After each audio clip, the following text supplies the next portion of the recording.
बल्कि वहां कल ये बात भी हुई कि इंडिया में आलू और टमाटर सस्ते हैं, क्यों नहीं वो स्मगल करके आप ले आते, वेस्टर्न बॉर्डर पे क्यों ये होता है। तो देखिए, जिनको पता होना चाहिए कि कहाँ से स्मगलिंग हो रही है, उनके सामने हमारी बिजनेस कम्युनिटी ने वो तमाम इश्यूज रखे हैं जो इससे पहले उनके सामने हम समझते थे कि उन तक ये इश्यूज नहीं पहुंचा। दोस्तों, मैं महेंद्र शर्मा स्वागत करता हूं पाक मीडिया के एक और लेटेस्ट डिबेट में, जिसमें कैसे डिस्कशन किया जा रहा है कि पाकिस्तान की इकोनॉमी जो अब तबाह हो चुकी है उसका सीधा सीधा असर अब पाकिस्तान के उद्योग धंधों पे अभी आने लग गया और उद्योग धंधे अब लगभग ताला लगना शुरू हो चुके हैं। तो कैसे आज पाकिस्तान के इस इकोनॉमिस्ट ने सीधा सीधा बताया कि जैसे स्मगलिंग का असर पाकिस्तान की इकोनॉमी पर पड़ रहा है, वैसे ही क्यों नहीं हम भारत से आलू और प्याज स्मगल नहीं कर सकते। तो कैसे आज पाकिस्तान की इकोनॉमी तबाही का सबसे बड़ा मंजर और सबसे बड़ा गवाह ये लिखा जा रहा है कि पाकिस्तान की जो ये अभी हाल ही में जो ये इंडस्ट्री में क्राइसिस चल रहा है, वो क्राइसिस कहीं ना कहीं डॉलर के बढ़ते रेटों की वजह से भी है। तो दूसरी तरफ इनके ऊपर इतने इतने भार थोप दिए गए हैं, जैसे कि इंटरेस्ट रेट बढ़ा देना और बिजली के बिलों का तो वैसे ही आग लगी हुई है, जिसकी वजह से पाकिस्तान में उद्योग धंधे स्थापित करना बहुत ज़्यादा मुश्किल हो चुका है। तो कैसे आसिम मुनीर पाक आर्मी चीफ के साथ बात हुई है उनकी, तो पहले दोस्तों देखिए ये डिबेट। और उससे पहले मैं आपसे रिक्वेस्ट करूंगा, चैनल पर नए हैं तो चैनल को सबसे पहले सब्सक्राइब जरूर करें। दोस्तों चलते हैं डिबेट में। उसे लिफाफा तो देना पड़ेगा, उसे मीडिया जरूरत तो होगा उसको। जब वो ठीक होगी, लिफाफा कौन देता है? लिफाफा वो देता है जो किकबैक खाता है, जो कुरान पर हल्फ लेता है कि मैं अवाम की जो जो अमानतें हैं उनमें ख्यानत नहीं करूंगा और ख्यानत करता है। फिर मेरी तरह के लोटे भी उसे और बददियानत लोग भी मिल जाते हैं। क्यों काशिफ भाई? देखें, आप बिल्कुल ठीक कह रहे हैं। तो मैंने इसीलिए तो कल वहां बरमला कहा और मैं हर चैनल पे बरमला कह रहा हूं कि पहले खुदारा इकोनॉमी को संभाल लें, हमारा मुल्क संभल जाएगा, फिर हम सियासत और इलेक्शन भी खेल लेंगे। हम इस आज जो हमारा 300 रुपए पे डॉलर है, हमारा 300 रुपए पे जो पेट्रोल है, क्या एक चीनी इस मुल्क से गायब है?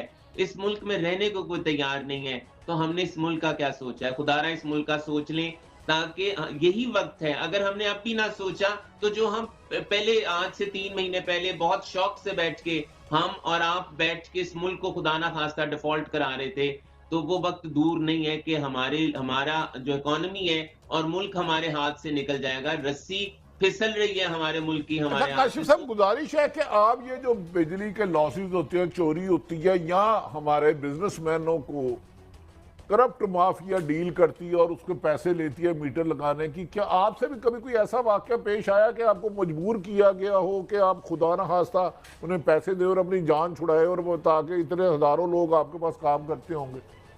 तेरा तो पता नहीं, लेकिन मैं मोहम्मद बिन सुलेमान का आपको जरूर बता दूं कि मोहम्मद बिन सुलेमान इस मुल्क में इसलिए इन्वेस्टमेंट नहीं करना चाहता क्योंकि वो हमारे सिस्टम से परेशान है, वो हमारी ब्यूरोक्रेसी से परेशान है, वो हमारे इस मुल्क के मसाइल से परेशान है।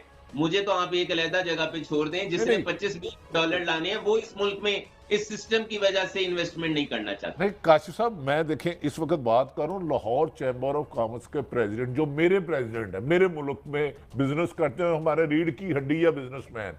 क्या आपको भी कभी ऐसी मुश्किलात पाकिस्तान में आती है? क्योंकि ब्यूरोक्रेसी सुना है कि बहुत तंग करती है बिजनेसमैन को।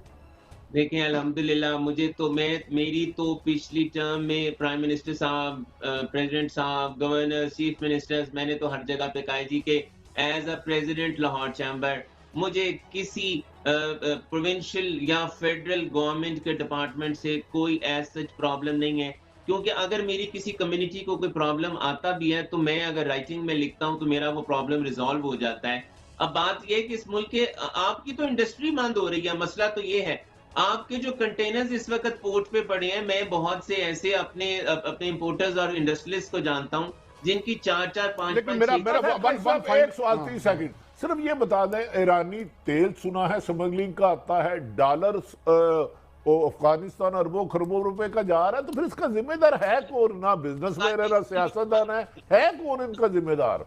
कल देखें, इसकी भी बात हुई, कल के बल्कि वहां कल ये बात भी हुई कि इंडिया में आलू और टमाटर सस्ते हैं, क्यों नहीं वो स्मगल करके आप ले आते, वेस्टर्न बॉर्डर पे क्यों ये होता है। तो देखें, जिनको पता होना चाहिए कि कहां से स्मगलिंग हो रही है, उनके सामने हमारी बिजनेस कम्युनिटी ने वो तमाम इश्यूज रखे हैं जो इससे पहले उनके सामने हम समझते थे कि उन तक ये इश्यूज नहीं पहुंचाए जाते। तो मैं आपके चैनल के तवज्जुद से अपनी आवाम को ये बताना चाहता हूं कि हमारी chief of the army staff के सामने हर माइनर और मेजर इश्यू को डिस्कस किया गया। टास्क फोर्स की भी वहां बात हुई, तो मैंने वहां एक रिकमेंडेशन दी कि आप टास्क फोर्स बिजनेस कम्युनिटी के साथ भी बनाएं, ताकि हमारी बिजनेस कम्युनिटी जो देती है, राय देती है, जो वो साल के बाद या ड्यूरिंग द ईयर जो मिनिस्ट्रीज को राय देती हैं, उस पे अमल दरामद नहीं होता, उस पे अमल किया जाए। और आखिरी बात कि बिजली के बिल इस वक्त आवाम का सबसे बड़ा मसला है कि आप प्लीज इसमें इंटरफेयर करें, इनकम टैक्स और सेल्स टैक्स के रेट्स को कम करवाइए, और जो इस वक्त अदर टैक्सेस हैं उसको सर्दियों में ले जाएं, ताकि आवाम पे बिजली का जो बर्डन है वो रिलीज किया जा सके। जी बिस्मिल्लाहिर्रहमानिर्रहीम। काशिफ साहब, गुजारिश ये है कि आपने फरमाया मोहतरम चीफ इलेक्शन कमीशन साहब की मुलाकात में हमें इलेक्शन नहीं चाहिए, chief of army staff, chief of army staff माफ़ी चाहता हूँ, जब तक सियासी इस्तेकाम नहीं आता। मौजूदा सूरत हाल में जो डॉलर की कीमत जा रही है, पेट्रोल है, बिजली की कीमतों में रोज़ बरोज़ इजाफा है, मार्केटें बंद हो रही है, क्या आप इस मुलाकात के बाद आपका बिजनेसमैन को कोई थोड़ी सी एनर्जी मिली है कि आइंदा ऐसे स्टेप होंगे जिससे पाकिस्तान की इंडस्ट्री का पहिया चल सके? जी इंशाल्लाह, बिल्कुल, क्योंकि देखिए जो मीटिंग का एक बहुत इंपॉर्टेंट फैक्टर था वो SIFC था, और इसमें ये भी बताया गया कि तकरीबन $100 बिलियन के करीब हमारे मुल्क के अंदर इन्वेस्टमेंट आ रही है, जिसमें $25 बिलियन हमारी सऊदी जो प्रिंस है उनसे बात हो चुकी है, $25 बिलियन की UAE के प्रिंस हैं उनके साथ बात हो चुकी है, और कतर और बहरीन के साथ भी 25 की बात चल रही है। तो अगर आपके मुल्क के अंदर आ जाते हैं, और हम देखें इस वक्त बिजनेस कम्युनिटी को सबसे बड़ा इशू क्या है कि 25% पे कोई बैंक से पैसा नहीं ले सकता, 22% सेल्स टैक्स पे काम नहीं हो सकता, 35 से 40% इन्फ्लेशन रेट के ऊपर हम कोई नहीं चला सकते। इस वक्त 200-300% आपके बिजली के प्राइसेस बढ़ गए हैं, इस पे तो हमारी फैक्ट्रियां बंद हो रही हैं। हम कैसे अपने बिजनेसेस को चलाएंगे? मुझे ये बताएं, अगर आप आज मुझसे ये सवाल करते हैं कि आपने अपनी फैक्ट्री को चलाना है या आपने वोट डालने के लिए जाना है, तो मैं तो वोट डालने के लिए नहीं जाऊंगा। मैं कहूंगा भाई मुझे अपनी फैक्ट्री चलानी है, वो जो इन्वेस्टमेंट कर रखी है, जो मैंने 6-7-8% पे बैंक से कर्जा लिया था, आज उस पे मैं 25 से 26% दे रहा हूँ बंद फैक्ट्रियां करके, तो मैं तो डिफॉल्ट की तरफ जाऊंगा। जो आपने अपने शुरू में ये कहा कि 500 इंडस्ट्री ऐसी है जो बंद होने को जा रही है, आपका 8 से 9-10 लाख पाकिस्तानी इस मुल्क से चला गया है। तो देखें, हमें इन बातों को सोचना है कि और हमारे काशिफ साहब, मैं गुजारिश करता हूँ, जैसे आपने जिन खदशात का इजहार किया इनके होते हुए पेट्रोल बिजली कीमत में नहीं हो सकता, क्या आर्मी चीफ साहब ने कोई ऐसी यकीन दहानी कराई कि जल्द इनको कंट्रोल किया जाएगा, बिजली की कीमत कम होगी, पेट्रोल की कीमत कम होगी और डॉलर को नीचे से कम लाया जाएगा, ताकि पाकिस्तान के बिजनेसमैन की एक्सपोर्ट बढ़े और बाहर से डॉलर आए? क्या ऐसी तजावीज़ उन्होंने कोई बताई कि वो किन किन इशुओं पे बात काम करेंगे? देखें जी, मैं लाहौर चैम्बर का प्रेसिडेंट हूं। जब मैं इश्यूज को डिस्कस कर रहा होता हूं, तो जो मुझे इश्यूज और प्रॉब्लम्स बता रहा होता है, मैं उसे उसका जवाब नहीं दे रहा होता कि मैंने कितनी देर में इसको हल करना है और मैंने कौन सा लाएअमल लेना है। मैं सिर्फ नोट कर रहा होता हूं और प्रायोरिटीज मेरी होती हैं।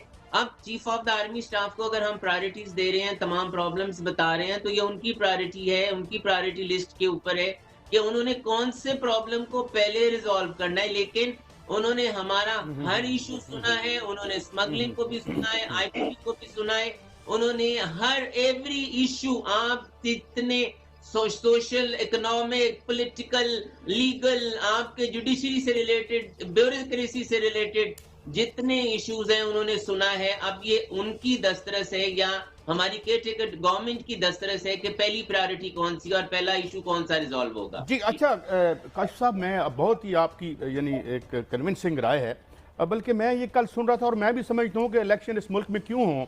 कल एक खबर थी जो शमशाद अहमद साहब ने दी कि जिस बंदे ने पाकिस्तान में मोटरवे बनाई थी और लीबिया में बनाई थी, वो अंदर हो गया किकबैक देने के जुर्म में।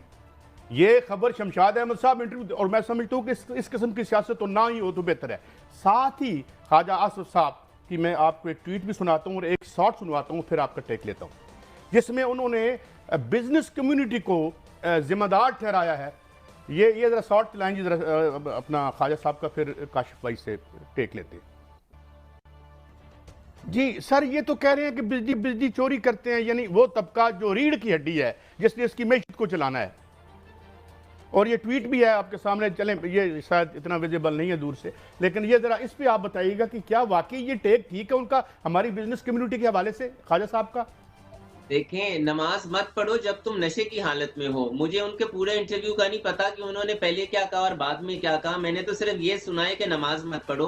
और दूसरी बात कि देखिए, चोरी सिर्फ बिजनेस कम्युनिटी नहीं करती, और चोरी तो वैसे सारे करते हैं। लिफाफे भी सिर्फ बिजनेस कम्युनिटी नहीं देती, लिफाफे भी सारे लेते हैं। अब बात ये है कि we have to correct ourselves, हम सबको करेक्ट करना है।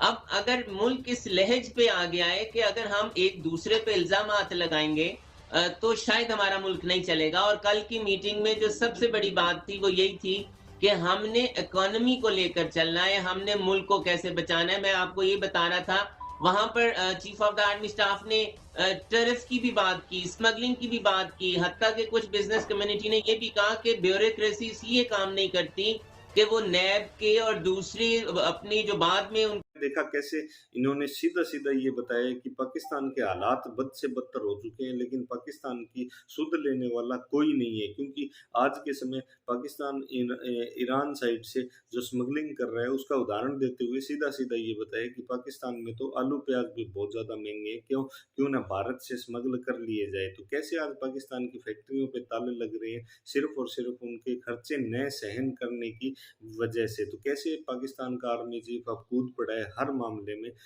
इसको सोल्व करने के लिए, क्योंकि हमेशा से प्रभाव सिर्फ पाक फौज का ही रहता है पाकिस्तान में। तो दोस्तों, इसी प्रकार के लेटेस्ट पाक मीडिया की एक से एक वीडियो, लेटेस्ट न्यूज़ और डिबेट के लिए चैनल को सब्सक्राइब जरूर करें दोस्तों। जय हिंद, वंदे मातरम, भारत माता की जय दोस्तों।